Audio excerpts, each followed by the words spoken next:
Fridtjof Schuon sur les traces de la religion pérenne. Chapitre 4. Écueil du langage de la foi. On trouve dans le christianisme comme ailleurs des exemples caractéristiques de la suraccentuation de l'aspect serviteur, en parlant de la nature humaine. Nous disons suraccentuation, non pour dire qu'il y a des limites à la vertu d'humilité en tant que celle-ci est déterminée par une situation objectivement réelle, sans quoi il y a excès et non norme. Mais pour spécifier qu'une certaine sentimentalité religieuse est toujours prompte à exagérer l'indignité de l'homme, c'est-à-dire à réduire l'homme total et déiforme à l'homme partiel et dévié, à réduire éventuellement l'homme comme tel à tel homme. C'est ce qui apparaît d'une certaine manière dans le fait de supplier Dieu avant le rite de la consécration, de recevoir favorablement cette offrande de vos serviteurs ou de faire descendre le Saint-Esprit sur les espèces eucharistiques et de l'échanger par une faveur de ta bonté au corps et au sang du Christ et autres formules de ce genre suivant les liturgies, c'est-à-dire qu'on donne une allure objective et sacramentelle à une disposition subjective et morale. Saint Thomas, qui a conscience du problème, pose tout d'abord la question de savoir si la supplication dont il s'agit n'est pas une prière superflue, puisque la puissance divine produit infailliblement le sacrement. Et il répond ensuite, d'une part, que l'efficacité des paroles sacramentelles pourrait être contrariée par l'intention du célébrant, et d'autre part, qu'il n'y a aucune inconvenance à demander à Dieu ce que nous sommes certains qu'il réalisera. Enfin, que le prêtre prie non pour que la consécration soit accomplie, mais pour qu'elle nous soit fructueuse. Ces explications sont plausibles, mais elles ne rendent pas compte du pourquoi de la formulation elle-même, alors que là est toute la question au point de vue du langage religieux qui nous intéresse ici, et indépendamment des variations liturgiques. Un autre exemple de suraccentuation religieuse est le suivant. Le décret de Gratien stipule que s'il reste après la messe des hosties consacrées, les prêtres doivent être diligents à les consommer avec crainte et tremblement. Il est vrai que le sens du sacré exclut toute désinvolture, mais ce n'est pas une raison pour s'exprimer de façon à donner l'impression qu'on met un moralisme courroucé à la place de l'espérance à la fois vivifiante et apaisante qui s'impose ici, et dont le fidèle doit être capable sous peine d'être disqualifié pour le rite. Car ce qui prime en pareil cas, ce ne peut être une attitude de tremblement. C'est au contraire un recueillement contemplatif fait de sérénité et de sainte joie, recueillement qui, par définition, se combine avec la crainte révérentielle, certes, mais non au point de réduire toute l'approche à un réflexe de séparation ou d'éloignement. L'expression de Gratien fait sentir en somme ce qu'il y a d'inconsciemment profanateur dans la vulgarisation du sacrement eucharistique, dictée par une piété plus émotive que réaliste, et oublieuse de l'injonction de ne pas donner aux chiens ce qui est sacré.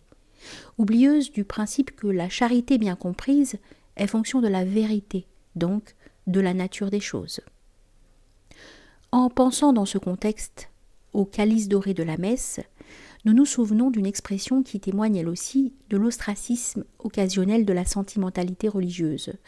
Plus d'une fois, nous avons lu que l'or n'est qu'un vil métal, alors que l'âme est belle, et autres expressions de ce genre. En réalité, le fait que l'or ait de la matière ne le rend aucunement vil, sans quoi l'hostie consacrée, et a fortiori le corps du Christ, et celui de la Vierge élevé au ciel et non détruit, serait vil également que d'abside. Aussi faut-il être affecté par une mentalité foncièrement moralisante pour confondre pratiquement une infériorité simplement existentielle avec de la bassesse morale. Le fait même que le calice de la messe doive être doré dément un tel abus de terminologie, avec l'association d'idées désobligeantes qu'il entraîne logiquement. Abus que nous n'aurions pas mentionné s'il n'y avait pas beaucoup d'autres exemples de ce genre dans la pieuse littérature, du moins quand le sujet traité invite à de telles confusions. Le complexe fondamental étant toujours le mépris de la chair au nom de l'esprit, ou de la nature au nom de la surnature, à tort ou à raison. Comme nous nous sommes beaucoup référés dans le chapitre précédent à la théologie islamique, il vaut sans doute la peine de signaler des écueils qui rendent singulièrement malaisé l'accès à la littérature pieuse de l'islam et qui le bloquent même dans bien des cas. C'est notamment une tendance marquée à l'expression elliptique et aussi, presque corrélativement, une tendance non moins déconcertante à l'hyperbolisme ou même à l'exagération tout court.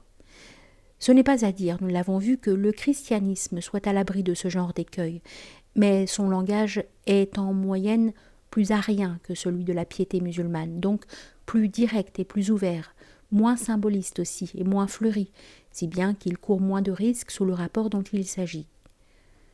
Pour l'occidental, l'exagération est quelque chose d'intellectuellement inadéquat et de moralement malhonnête. Pour le Proche oriental, elle compense sa fausseté par son utilité. Elle accentue la vérité en la stylisant, c'est-à-dire qu'elle dégage l'intention intime de l'image qu'elle amplifie. Elle fait presque fonction d'essentialisation, c'est-à-dire qu'elle apparaît parfois comme plus vraie que son objet, en ce sens qu'elle en manifeste la qualité secrète, estompée par le voile des contingences.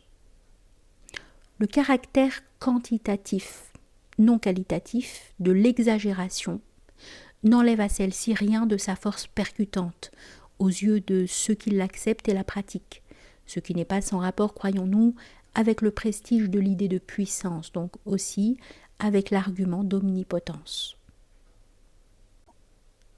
Le symbolisme est le langage primordial, celui de la Sophia Perennis. Reste à savoir quels sont ses devoirs et quels sont ses droits. Les réponses seront sans doute diverses suivant les tempéraments et les époques. Bien des paradoxes de la littérature islamique, à commencer par les hadiths eux-mêmes, s'expliquent par un ellipsisme soucieux d'un choc catalytique en marge de la logique même élémentaire. Le sens commun apparaît alors comme chose extérieure et superficielle, profane si l'on veut, donc comme un manque de pénétration, d'intuition, de subtilité. Le paradoxe même des ellipses est censé stimuler notre instinct des intentions sous-jacentes. Nous donnerons comme exemple le hadith suivant, dont nous ne pouvons d'ailleurs pas garantir l'authenticité, mais peu importe puisqu'on le cite sans hésitation. La nourriture la plus pure est celle que nous gagnons par le travail de nos mains. Le prophète David travaillait de ses propres mains pour gagner son pain. Le commerçant qui conduit ses affaires honnêtement et sans désir de tromper les autres sera placé dans l'autre monde parmi les prophètes, les saints et les martyrs. Fin de citation du hadith. À ce discours, d'une absurdité flagrante quant au mot à mot, on pourrait objecter tout d'abord que David fut roi et que la question d'un travail manuel ne se posait pas pour lui. Mais on peut néanmoins imaginer qu'il entendait donner le bon exemple à son peuple et qu'il ne considérait pas la royauté comme un travail à rémunérer. Ce point n'a pas grande importance, mais comme l'image d'un roi qui se croit obligé de travailler pour payer sa nourriture est en elle-même absurde, il valait la peine d'en indiquer la plausibilité éventuelle. Mais passons à l'essentiel. Un marchand est a priori intéressé à gagner autant que possible, et la tentation des fraudes petites ou grandes est dans son métier même. Résister méthodiquement à cette tentation, renoncer donc foncièrement à l'instinct du gain, et cela sur la base de la foi en Dieu, donc d'un idéal spirituel, c'est mourir à un mode de subjectivité. L'objectivité, qu'elle soit intellectuelle ou morale, est en effet une sorte de mort. Or l'objectivité qui, au fond, est l'essence de la vocation humaine, est un mode de sainteté, et elle coïncide même avec celle-ci dans la mesure où son contenu est élevé, ou dans la mesure où elle est intégrale. Le détachement du marchand par amour de Dieu est telle sainteté, et celle-ci sous le rapport de la substance coïncide avec la sainteté comme telle, d'où la référence dans le hadith cité aux saints et même aux prophètes. La sentence est scandaleuse au premier abord, mais elle incite à la méditation pour cette raison même. Que l'ellipsisme dialectique et symboliste puisse donner lieu à bien des abus, ou qu'il puisse faire perdre le sens critique qu'il est pourtant censé stimuler, c'est l'évidence même. Et c'est une toute autre question. Quoi qu'il en soit, les dieux aiment le langage obscur, dit un texte hindou. Ils aiment ce langage non parce qu'ils affectent l'inintelligibilité, mais parce qu'ils haïssent la profanation.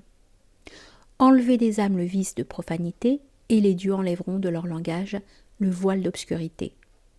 Reste à savoir dans quelle mesure l'homme a droit à ce principe, dans quelle mesure il peut parler au nom des dieux et comme les dieux. Mais il n'y a pas que l'expression elliptique à apparence paradoxale, il y a aussi l'expression symboliste, analogique et allusive. Nous citerons à cet égard les propos suivants attribués au calife Ali. Si même une seule goutte de vin tombait dans un puits et qu'on le comble et bâtisse ensuite à cet endroit un minaret, je ne monterais point dessus pour faire l'appel à la prière. Si une goutte de vin tombe dans une rivière et qu'elle se sèche et que l'herbe pousse dans son lit, je ne ferai point paître une bête dedans. Fin de citation. Pris dans leur sens littéral, ces propos sont proprement absurdes, parce que contraires à la nature des choses, sous le double rapport du vin et de son interdiction. En réalité, le vin est noble en soi, comme le prouvent les noces de Cana et le rite eucharistique. Et le Coran ne l'interdit qu'à cause du danger d'ivresse, donc d'irresponsabilité, de bagarre et de meurtre, et pour aucune autre raison. Contrairement à la nature du vin et à l'intention de la loi, les propos cités signifient en bonne logique d'une part que le vin est intrinsèquement mauvais, et d'autre part que c'est pour cela que la loi l'interdit. On dit traditionnellement qu'au paradis le vin sera permis, et nul n'ignore que le Christ, Moïse, Abraham et Noé buvaient du vin. Bref, que tous les anciens sémites le faisaient, comme juifs et chrétiens le font encore, et avec honneur. On sait également le rôle positif que joue en soufisme le symbolisme du vin. L'absurdité de la parole citée est si flagrante que c'est cette dissonance même qui permet de supposer, ou qui oblige à admettre, qu'il y a là une intention allusive et analogique, qu'il s'agit par conséquent non du vin en soi, mais du principe négatif ou maléfique de l'ivresse psychique, ivresse naturelle et individualiste, non surnaturelle et libératrice. Car cet aspect de l'ivresse qui intervient à un degré quelconque dans la musique profane, ou dans la musique assimilée d'une manière profane, elle amplifie l'ego au lieu de le dépasser. Il en résulte un narcissisme réfractaire à la discipline spirituelle, une adoration de soi qui est à l'antipode de l'extinction béatifique, dont l'art sacré entend donner un pressentiment. En écoutant une belle musique, le coupable se sentira innocent. Mais le contemplatif, au contraire, en écoutant la même musique, s'oubliera lui-même en pressentant les essences. Métaphoriquement parlant, il trouvera la vie en la perdant, ou il la perdra en la trouvant. C'est dire que pour le contemplatif, la musique évoque tout le mystère du retour des accidents à la substance. Mais revenons au hadith de Ali. En somme, l'acharnement du 4e calife contre le vin s'explique quand on admet que le vin c'est pratiquement l'orgueil. L'enflure narcissienne que l'ivresse produit n'est en effet rien d'autre que le péché originel envisagé sous son aspect luciférien. De même, on comprend l'acharnement du hadith sur les marchands que nous avons cités en premier lieu, si l'on tient compte des équations avidité égale concupiscence et concupiscence égale chute. C'est encore le péché originel qui est visé, mais sous son aspect d'égoïsme avide et avare cette fois-ci.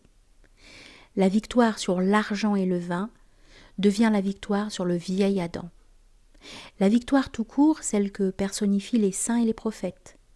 Et la nature de ceux-ci n'est autre que la fitra, la nature primordiale, celle des élus au paradis.